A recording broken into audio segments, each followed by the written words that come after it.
Types of insurance. There are many types of insurance because monkeys find many ways to have very bad days. Health insurance. Monkey gets sick. Dr. Monkey charges many leaves.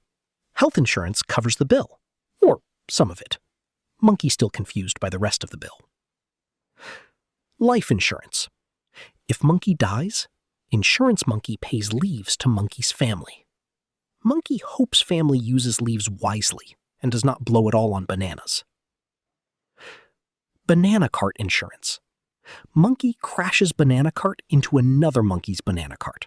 Insurance covers the damage. This is why monkey government makes it illegal to drive banana cart without insurance. Home insurance. Monkey's treehouse floods, burns, or gets hit by falling coconut.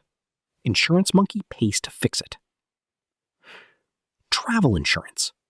Monkey goes on holiday. Monkey loses luggage. Monkey gets food poisoning from questionable banana stand. Insurance covers the chaos. Pet insurance.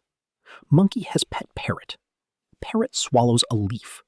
Vet charges 400 leaves to remove it. Insurance monkey sighs deeply and pays. How premiums are calculated. Insurance monkey does not charge every monkey the same amount. Insurance monkey looks at how risky monkey is. Young monkey who has never crashed banana cart pays less than old monkey who has crashed 5 banana carts and 1 canoe.